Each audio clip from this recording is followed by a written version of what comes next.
Mukama yeebazibwe bantu ba Katonda abalungi. Mbabuuzaako mu linnya lya Mukama waffe Yesu Kristo, era nga nsaba ne Mukama waffe Yesu Kristo atuteekeko ekisa nga tuwulira obubaka buno obukwata ku kigambo kya Mukama waffe Yesu Kristo, obubaka obw'okutuzzaamu amaanyi omuntu waffe ow'omunda, okwongera okubeera abantu ab'omwoyo, okwongera okutambulira mu butuukirivu n'okwongera okutambulira mu kwenenya. Singa tuba tukoze ensobi, tutambulire mu kwenenya, era naye tuba nga tuwulira enjiri nga twebuulira ffekka na ffekka, twogere ku kigambo ky'okwenenya, tuleme kwerabira obutuukirivu, kubanga Bayibuli egamba awatali butuukirivu teri agenda kulaba bwakabaka bwa Katonda. Kitegeeza nti ne woba olina gw'obuulira ekigambo kya Katonda, beera n'ekigendererwa eky'omujjukiza, ate nga naffe kennyini we twejjukiza okutambulira mu butuukirivu, nga tetugenderera kubuulira buulizi kigambo kya Katonda, muntu kumusanyusa, kumubuulira ebyo kaba ayagala okusanyuka, naye tubeere n'ekigendererwa eky'okubuulira omuntu asumululwe, omuntu we ow'omunda asumulwe, ave mu busibe, wabula asumululwe. Tubeere nga Katonda okubeerawo kwe tetukupimira ku mbeera yaffe ey'obulamu, noga oba obulamu buli bulungi oba toli mulwadde, emirimu gigenda bulungi, n'omanya Katonda ali wamu naawe, wabula olaba embeera ekyuse n'ogamba ate Katonda alabika kati anvuddeko. Si bwe kibeera, kuba ne tulaba mu Bayibuli tulaba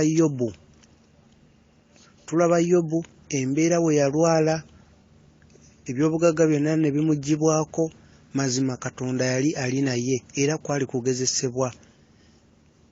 Osobola okuba ng'oli mulwadde naye ng'oli mukwano gwa Katonda, ng'eyo yennyini embeera Mukama agireese, asobole ogikozesa okukuteeka ku ddaala eriddako, ng'aleese embeera eyo asobole okukakkanya ku maviivi okomewo gy'ali, nga singa akuwa ebyo byennyini by'osaba obeere bulungi, obeere mu ssanyu, ate ebyo byennyini omulaba asobola obikozesa okutwala mu kkubo ekyamu. Naye embeera etwetoolodde tuleme gikozesa kupima kulaba Mukama kubeera naffe oba okubeera nti Mukama tali wamu naffe. Okubeera mu mbeera nga si nnungi tekitegeeza nti Mukama tali naffe, wabula oluusi kubeera kugezesebwa.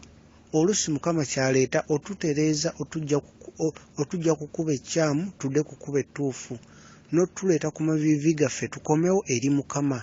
Oluusi aleeta nga embeera eyo nga waliwo ekyokuyiga kye tulina okuyigamu, ate oluvannyuma tuwe obujulizi. Kye njagala okugamba ggwe ali eyawuliriza muganda wange mu Yesu Kristo Katonda waffe akwagala nnyo n'okusinga bw'osuubira. Ayina entegeka ey'amaanyi mu bulamu bwo, obulamu bwo obw'omubiri guno gw'olaba, ebintu by'olina mu bwetaavu, okulaba nti akugabirira, naye okusinga byonna ayina pulaani n'entegeka ey'omuntu ow'omunda, weezuule ki ky'oli, ki kye yakutondera ky'olina okubeera munda mu ggwe. Amaanyi ag'enjawulo ne Mwoyo Mutukuvu gw'agenda okuteeka mu muntu wo ow'omunda, ayina enjawulo ey'amaanyi gy'agala okukola mu muntu wo ow'omunda. Omuntu oyo gwe tuwa emmere ey'omwoyo, kuba emmere eno ey'omubiri gye tumanyi gye tuli ekyenkya, ekyemisana, ekyeggulo, ya mubiri guno gwe tulabako n'amaaso, naye ekigambo kya Katonda mmere ya mwoyo. Kati Mukama ayina entegeka ey'obulamu bwo obw'omwoyo, osobole okubanga osobola okuyimirira, nga ffenna tusobola okuyimirira ne tutwala obuyinza eri amaanyi g'omulabe Setaani. Sitaani wa ddala, muganda wange ali eyawuliriza, Sitaani wa ddala, era akola buli kimu ekisoboka okutta, okubba n'okuzikiriza, okulaba ng'ayawula buli muntu ku ntegeka ya Katonda, kuba entegeka ya Katonda nnungi, ya mirembe, ya ssanyu. Naye omulabe Sitaani akola kyonna ekisoboka ayawule abantu ku ntegeka ya Katonda gy'alina eri buli muntu, entegeka eyo ennungi. Ng'ekyo Sitaani akikola aleeta ebirowoozo ebikyamu mu bwongo bwaffe ng'ebirowoozo ebyo bikyamu naffe tubifumitirizaako ne tubiteeka mu mitima gyaffe bye bitutwala mu kukola ate ebintu ebitali bituufu. Kati we tukola ebintu ebitali bituufu omulabe sitaani tubanga abamuwadde obuyinza eri obulamu bwaffe okujja okubba n'okutta n'okuzikiriza.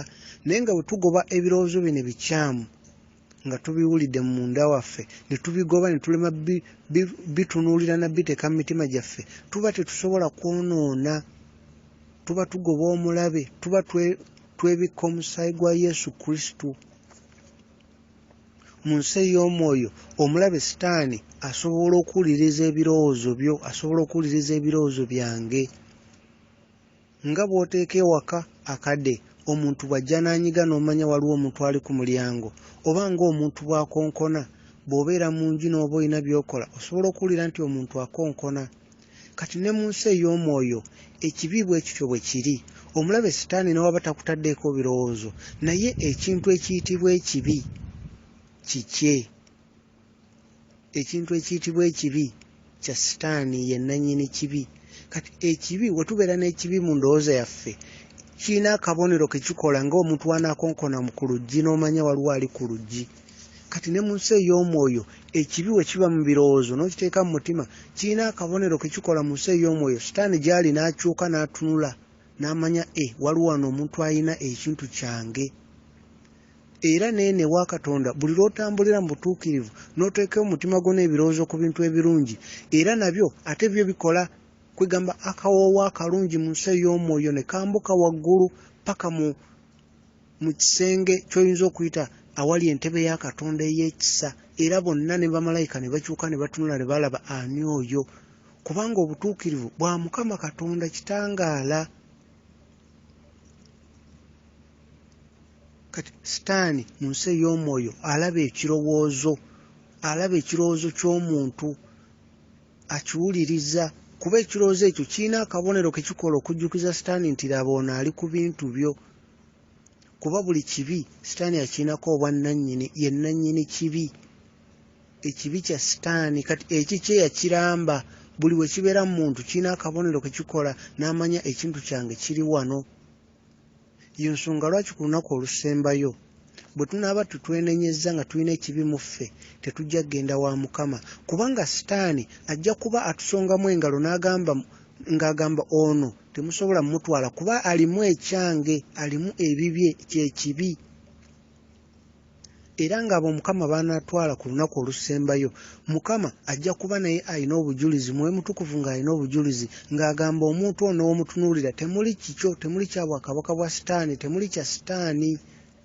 Bwe twenenya Mukama atusonyiwa ebintu byonna, bwe twenenya Mukama atusonyiwa ebintu byonna. Akwagala nnyo Mukama Yesu Kristo ate ayagala omumanye, ayagala Mukama Yesu Kristo omumanye, ayagala abeere mukwano gwo, ayogereko naawe owulire eddoboozi lye kuba eri abo abawulira eddoboozi lya Katonda.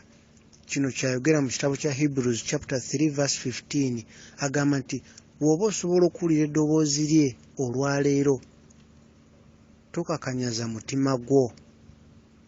Bw'oba osobola oddiwulira eddoboozi lye olunaku olwaleero omutima gwo togukakanyaza kuba akwagaliza birungi, ayagala obeere n'essanyu okuva mu mutima. Tujjukire omulabe sitaani awa enseko. Omulabe sitaani yaawa enseko naye nga si ssanyu mu mutima. Omuntu n'aba n'enseko naye nga munda mu mutima essanyu teririimu. Naye Mukama Yesu Kristo yaawa essanyu okuva mu mutima. Enseko zigenda okujja nga ziringa za mwana muto nga ddala ziva ku mutima ng'era oseka nga ne kyotegeeza kyekyo. Tujjukire kino ekiseera kye tulimu ky'ekiseera ky'obwakabaka bwa Katonda okujja ku nsi. Era nga ekiseera kino ky'ekiseera eky'okujja awamu tubeere omuntu omu. Kubanga Mukama yamanya nti tujja kuba n'enjawukana. Tujja kuba n'enjawukana buli omu abe nga akkiririza mu kintu eky'enjawulo, amadiini ag'enjawulo. Y'emu ku nsonga lwaki Mukama waffe Yesu Kristo yatuwa essaala etugatta. Essaala we tugamba Mukama Katonda obwakabaka bwo bujje, by'oyagala bibeere mu nsi nga bibeera mu ggulu.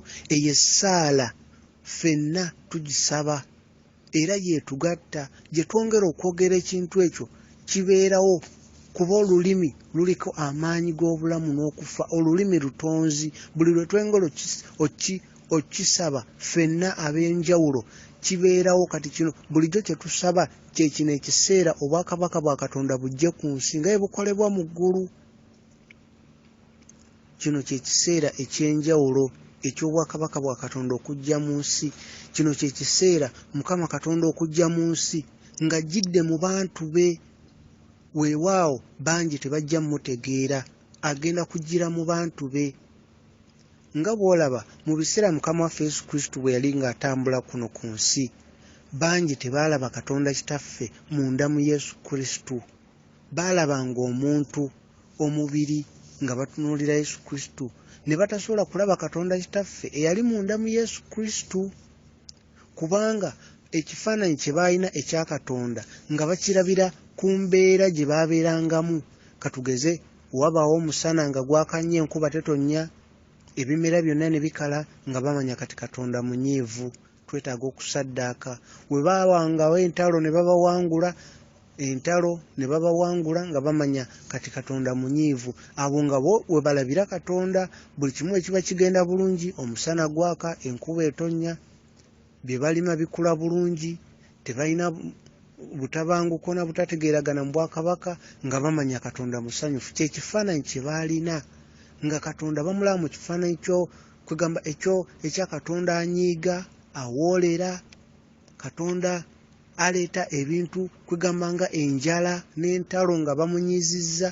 Kye kifaananyi kye baalina eri Katonda. Naye ate Mukama waffe Yesu Kristo yali wa ddembe, ng'alina okwagala, ng'ayagala buli omu. Kati nga tebalaba kifaananyi kya Katonda Kitaffe munda mu Yesu Kristo, kubanga baali balina ekifaananyi bo kye baateeka mu mitima gyabwe nga kye kya Katonda, ne batasobola kumumanya. Era kye kimu ekyefaananyirizaako bwe kityo Katonda waffe, omutonzi w'eggulu n'ensi.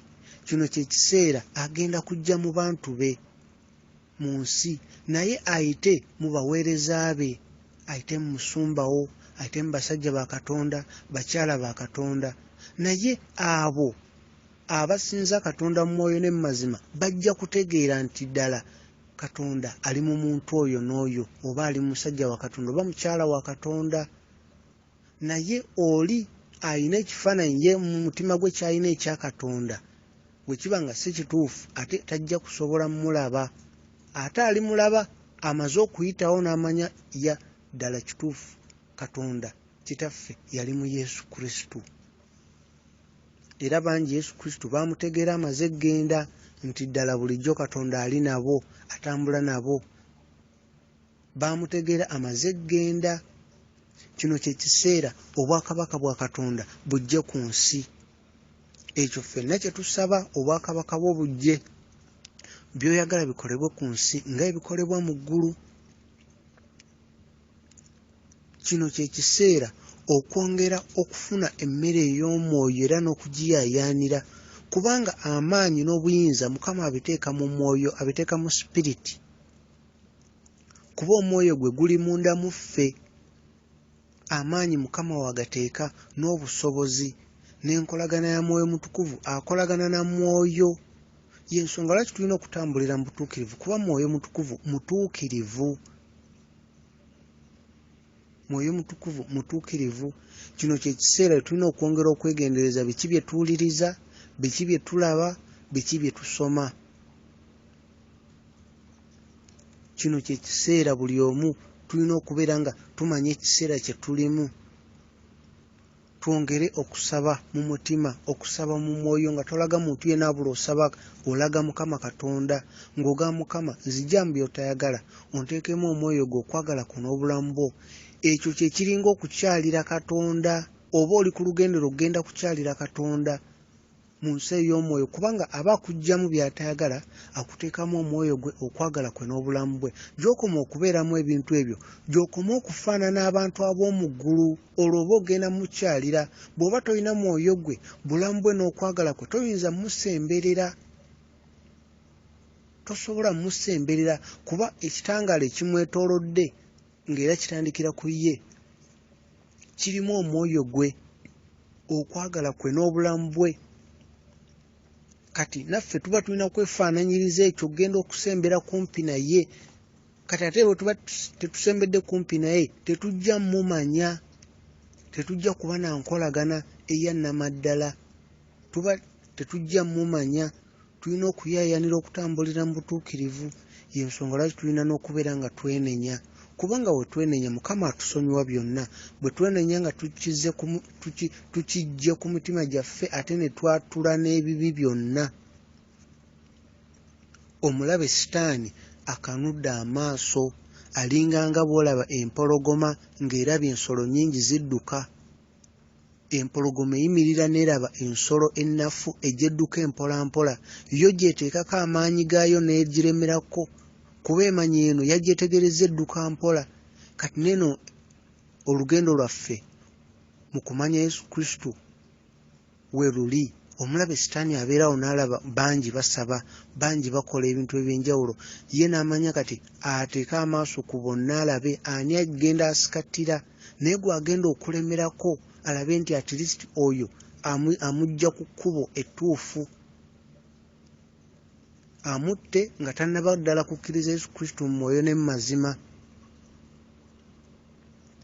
Tuyayaanire okusumululwa mu nsi ey'omwoyo, okusumululwa tuve mu busibe mu nsi ey'omwoyo, tukule mu nsi ey'omwoyo, tukule tumanye Katonda waffe eyatutonda, tuleme kulinda olunaku olusembayo okumanya Katonda. Kye tulina okumanya nti singa omuntu ava mu nsi eno olunaku olwaleero ne yeesanga ng'ali mu Geyeena, ng'ali mu nnyanja ey'omuliro, abajjukira asobola okugamba naye lwaki tebambuulira. Bw'aba yali amanyiko omuntu omukristaayo oba omulokole, ekiseera yajjukira n'agamba naye gundi naye nawulira alinga mulokole, lwaki teyajjanga n'ambuulira? Lwaki kwegamba muli abagamba lwaki kale omusumba teyankaka bukasi n'enzikiriza, kuba kati aba ataatuuse mu nnyanja ey'omuliro ng'alabye amazima. Y'ensonga lwaki kati ffe tulina okubuulira enjiri, abatuyita abalalu ne batuyita balalu, abatutuuma amannya ne batutuuma, naye nga ekyo tukikola olw'obulungi bw'omwoyo. Omwoyo gugenda wa? Omwoyo gwa muganda waffe, mukwano gwaffe oba ani yenna gugenda wa? Tukikola olw'obulungi bw'oyo ali tusiima oluvannyuma. Okusiima tusobola obutasiima kati, naye ali tusiima oluvannyuma. Naye ekikulu nga avudde ku kkubo erigenda mu nnyanja ey'omuliro. Twemanyize okusabira abantu ab'enjawulo, okusabira famire zaffe, okusabira amawanga ag'enjawulo. Essaala zaffe Mukama aziwulira era zikola. Era w'osaba n'osabira eggwanga lyo n'osabira famire, ddala obukuumi obwo Mukama abuweereza olw'essaala yo. Obukuumi Mukama abuweereza. N'oba obuulira njiri, buulira nga ekigendererwa kyo oyagala omuntu ono asumululwe mu nsi ey'omwoyo. Wabula tomubuulira nga ekigendererwa oyagala omuwa essuubi abeere musanyufu, nga naawe by'omugamba obimanyi ddala ebigenda omusanyusa. Wabula mulabule ne ku Sitaani, oyo akola obubenje n'atta abantu. Oyo Sitaani, oyo atta mu kizikiza. Oyo Sitaani endwadde ezitawona eziva ew'omulabe Sitaani. Omuntu mulabule ne ku bukodyo bw'omulabe Sitaani n'engeri gy'ayinza obbwewala, nga bw'omubulira ne bino essuubi nga bw'agenda okugaggawala, nga bw'agenda okuba obulungi. Mubuulire ne ku bubenje obwo omulabe bw'akola, abwewaza atya, asumuluddwa atya mu mwoyo, mu nsi ey'omwoyo, afunye atya obukuumi. Tulina okukula mu mwoyo, tulina okukula mu mwoyo, tuleme kubeera baana bato mu bintu bya Katonda, kuba buli muntu agenda kusinkana Katonda. Leero osobola obbiwulira n'oyogera byogera, akkiriza n'akkiriza, atakkiriza n'atakkiriza, naye amazima oli eyo owuliriza, olunaku lujja kukya, ojja kubeera mu maaso ga Katonda, naye onaagenda oli mu mbeera ki? Ekyo beera ng'okirowoozaako. Onaagenda oli mu mbeera ki? Wano ku nsi emyaka mibale gye tubeerawo, naye ate obulamu obuddako tebuliiko kkomo, naye obwo ebiseera onaabimalawa, obwo obulamu onaabumalawa mu nnyanja ey'omuliro oba mu ggulu mu kwesiima. Okusalawo kuli eriffe buli muntu mu mutima gwe. Katonda yatuwa okusalawo. Osobola okusalawo n'okola ekikyo, osobola okusalawo n'ogoberera Mukama Katonda. Okusalawo kuli eriffe buli omu kinnoomu alina okusalawo. Obutuukirivu n'okwenenya. Awatali butuukirivu teri agenda kulaba Mukama Katonda. Awatali butuukirivu teri agenda kulaba Mukama Katonda. Bayibuli egamba tetulina kubanga tetusaba. Ekyo kye tutalina era tuba tetukisabye. Buli kintu ky'oyagala kisabe Katonda, okubikkulirwa, okumanya Katonda. Kyonna oba oyagala kubeera musabi n'oba oyagala wagazi kubeera n'abuntu bulamu, tubisaba Katonda abituwa. Tubisaba Katonda abituwa. N'oba ekintu kyonna n'oguba muzenga kugamba tugeza kuguvaamu gugaanye, era osaba Katonda n'ogamba Mukama nyamba onziggyemu omuze guno bwe guti ne bwe guti. Yesu Kristo ali kumpi naffe, ali kumpi naffe nnyo nnyo nnyo nnyo, ali awo kumpi. Ebiseera bingi aba agezaako tulaga nti waali, atulaga obubonero obw'enjawulo. Ebiseera ebisinga n'obanga olina ekizibu ky'oguddeko nga kinene, n'ojjukira essaawa ntono nnyo emabega oba nnaku ntono zozze nga tonatuuka mu kizibu ekyo, n'ogenda ng'ojjukira ebintu by'oyiseemu, ojja genda olaba obubonero Mukama bwe yakuteerawo okulaba ng'akulabula okugenda mu kintu ekyo ng'akulabula. W'ogenda otunula emabega ogenda olaba obubonero Mukama bwe yakuteerawo ng'akulabula obutagenda mu kintu ekyo ogenda kufuna ekizibu. Kati ebyo ogenda obulaba n'ogala ekitegeeza Katonda yanteerawo kino mpone kiri. Kwiga n'oba ofunye ekizibu omanya nti ekizibu kino nfunyemu ekyokuyiga kubanga sinnakifuna, kino kyambaako, nalaba akabonero bwe kati Katonda yandaga kino ng'era agezaako okuwugola kino kundabula. Kati ekyo kikuyamba okugenda okutandika nga weetegereza eddoboozi lya Katonda engeri gye litambula, obubonero obw'enjawulo Mukama bw'akuweereza. Kati omulundi omulala w'otandika okulaba ebintu ebyefaananyiriza ng'omanya Katonda ali mu kundabula, waliwo obuzibu, nina kudda ku kino, n'okuva ku kkubo lino nkwate ekkubo liri. Omulabe Sitaani essanyu lye kwe kutta omuntu omukristaayo oba omuntu abadde amanyi Katonda ng'amuttidde mu kibi. Eryo essanyu lya Sitaani. Oli n'asaba ne tuwulira enjiri, naye lw'ogenza okukola ekibi omulabe Sitaani n'afuba okulaba nti akuttira mu kaseera ako.